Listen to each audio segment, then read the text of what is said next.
ai di khut na ta pai du mi ngasi de haina de khabai kara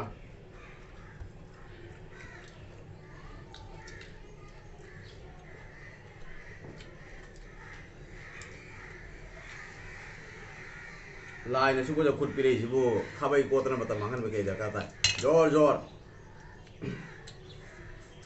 che mo ba lai tra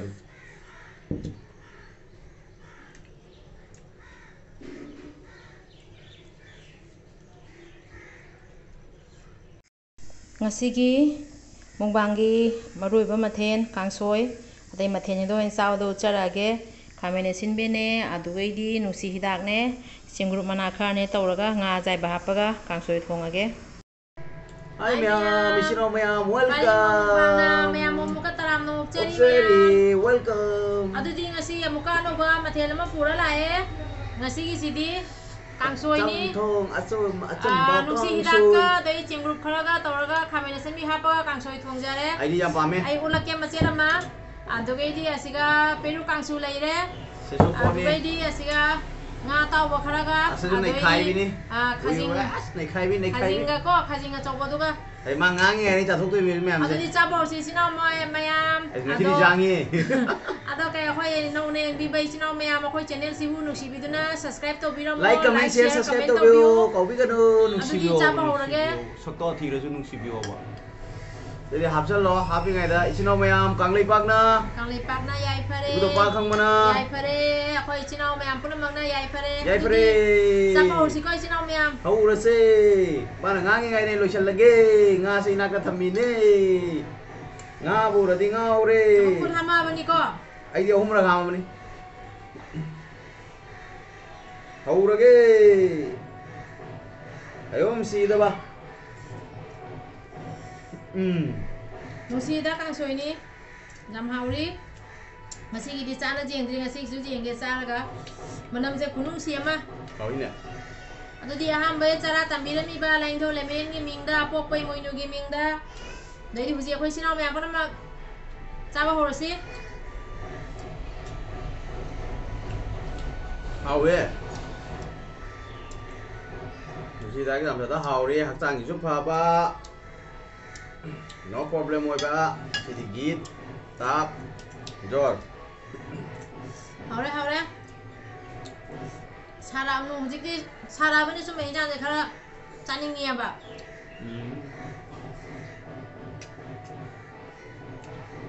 weather se changing oi ramina asam marak sa bana di bai ai khale hayang ko na dum phajana asabra sa bagi matam da phajana changa matung da di khaji khara gum thawra sabi rasu chamdong heda saba sambada saba sabai matam da changa ga hoi ya saba ba sakala matung da chamdong do cha su ne dum thaw khaji khara cha su jai ba ya ni ngai dia samba sabi wai ba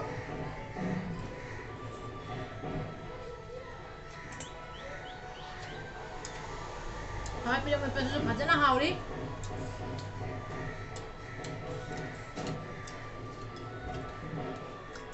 a b long khak long ra sei dingai puntrei tu hau re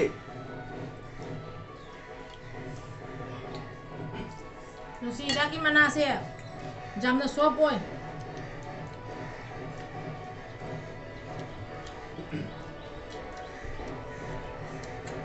rồi rồi jam ko cha na mata mangan kana de gro hijan ba malu life to success ho gaya hai badi sawa da tap taba jang na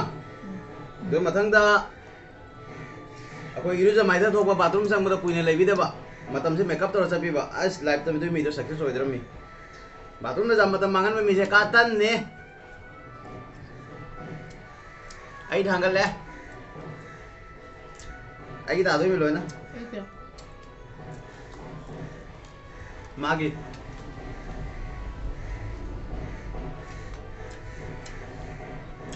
hauri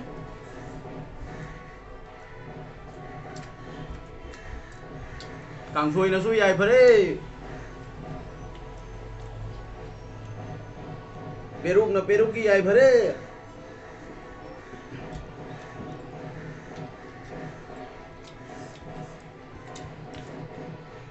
mayam gi sum nungai na ba ngahak entertain hoina baina angam bakhra thangat sabne mayam harau harau na nusibiu isnau mayam like comment share subscribe ko bigano mateng to biu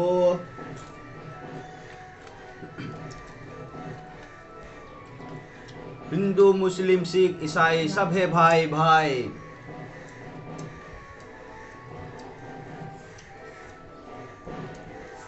मसीगी हिंजांग से इसा फगदा हिंजांग अतनी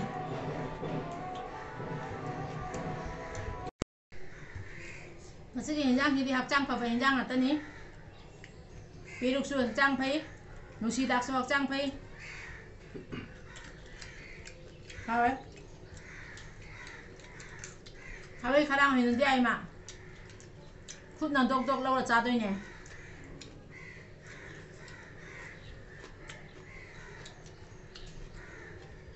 habai na ko tana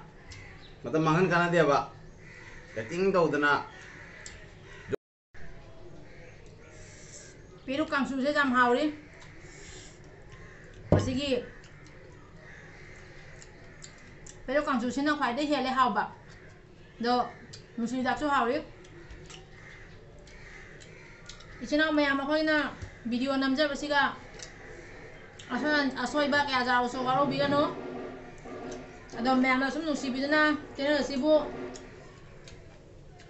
assume support तो बियो like share comment तो बियो चना ma'am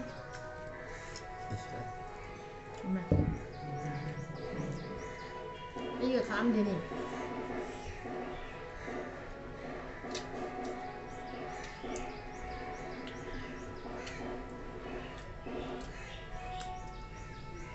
minit manga ka soro lu minit tara chak so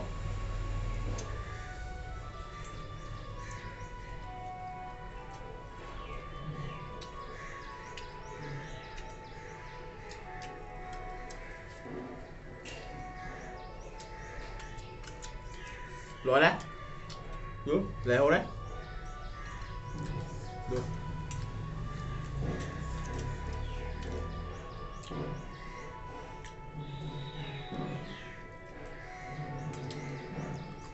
ngay mana han gitu masih ini hal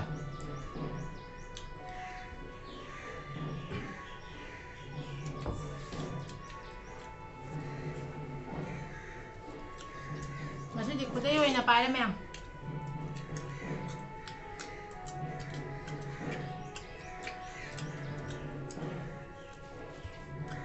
ai rồi đấy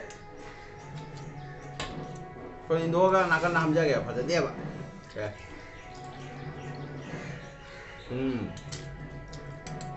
hawe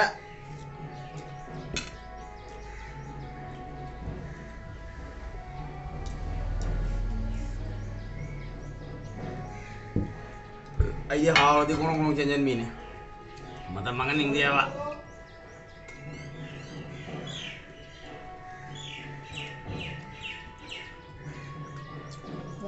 mayam saksana rabo kayaknya yang cai no romida mangang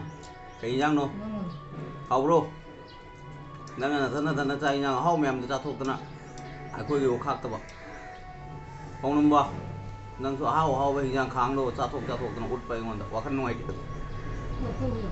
am sadin wakan noi te noi na hau sa ba tobi mangang noi bo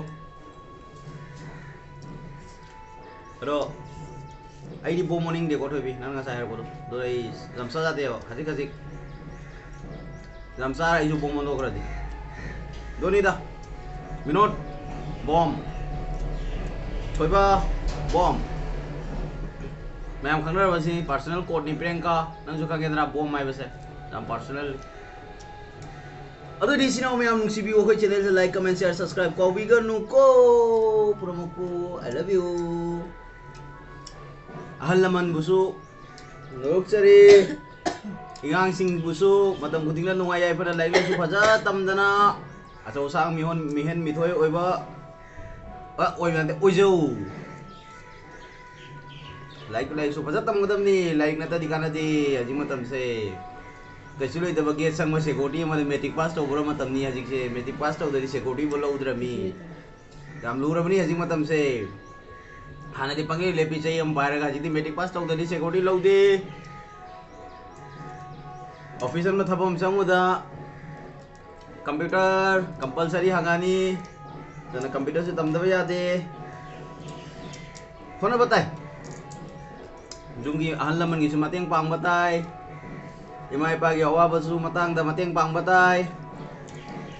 kamay na kari haylo jungi left right kudimak jengela chat batay oh kari hay ni atay di mayam ne na khangi to ni oh salute ay mo na khang mo ngak tani salute salute salute lu kulle ngangam dre kungam bare mẹ wah wah nuôi nó kapiro mas ya Sabar lagi mayam, icinau mayam na ako channel si bosum support to view. Boron tole. Like share comment to view. Hanyang matchen share. Masih simple loh ya. Mai ku video boron mayam. Simple loh so mayam so nusi view like to view share to view comment to view icinau mayam. Ako video subuh yang video pa mayam pun nama aku kurang jari. Masih di lo senjara ke bye bye next matang video tu muna si mayam. Bye bye. Bye bye.